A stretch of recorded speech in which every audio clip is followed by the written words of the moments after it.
Welcome to the Alameda County Pod Training Module for the Logistics section. As a member of the logistics team at a point of dispensing site, you have an important role in making the pod successful. Nothing happens in the pod without logistics getting there first. The logistics team is made up of two primary subgroups, supply and services.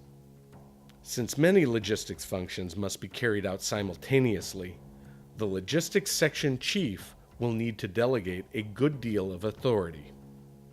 The supply group is tasked with keeping the rest of the pod sections working by staying ahead of them with material supplies.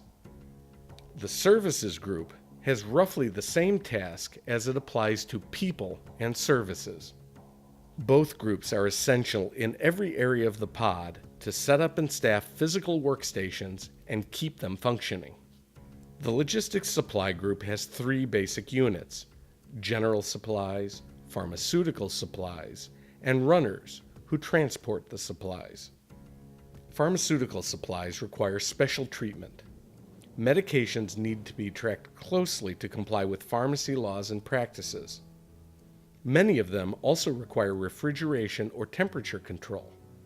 And of course, in an emergency, medications become even more valuable and require a certain amount of security.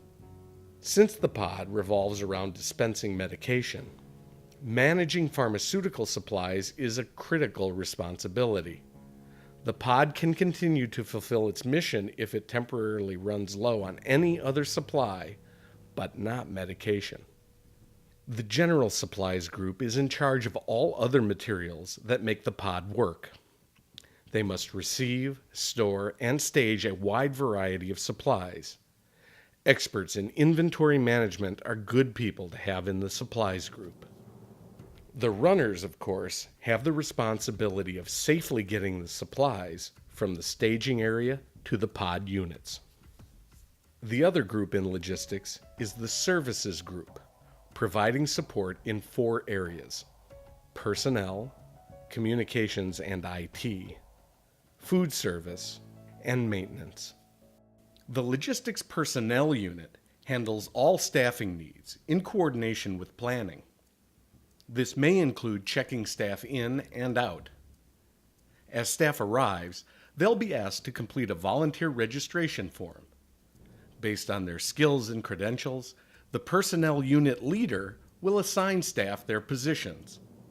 Once people are assigned, they're given a vest, name tag, and job action sheet.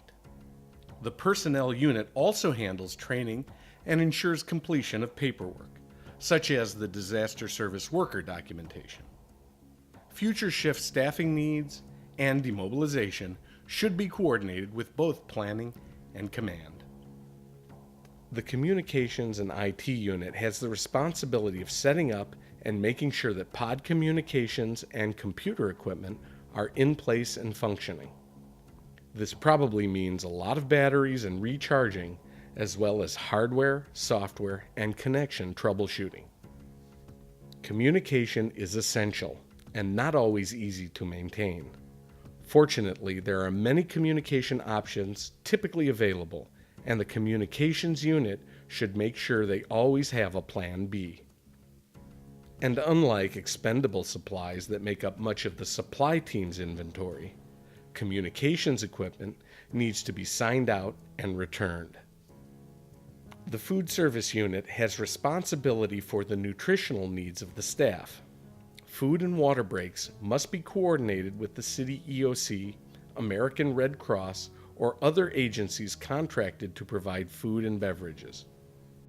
The maintenance unit takes care of facility maintenance and housekeeping, and, depending on the length of the emergency, may be one of the most important services. Like all other units, logistics needs to keep an ICS Form 214 unit log. ICS Message Form 213 will also become particularly familiar, because that's how other units will communicate their requests, most of which will probably come to logistics. Logistics will also need to maintain inventories and receipts. Just as planning and operations go together, finance is the record-keeping side of logistics. All inventory lists and receipts will need to be passed to the finance section. In addition to the obvious areas covered by supplies and services, the logistics section is also responsible for first aid.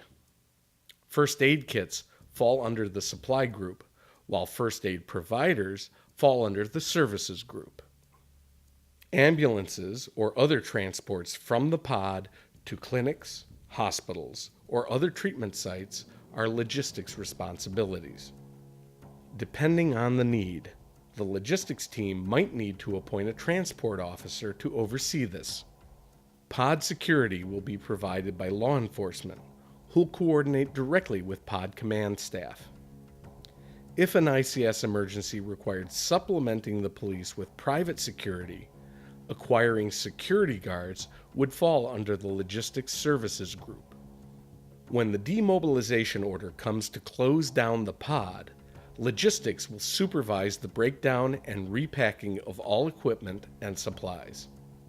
Logistics is then in charge of transporting and returning all equipment and supplies to their original readiness.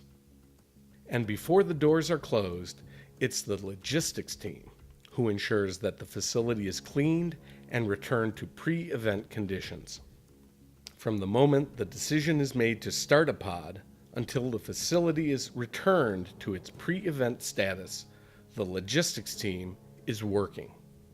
The pod depends on you, and your continued good humor as well as service impacts everyone. Thanks for your extra effort.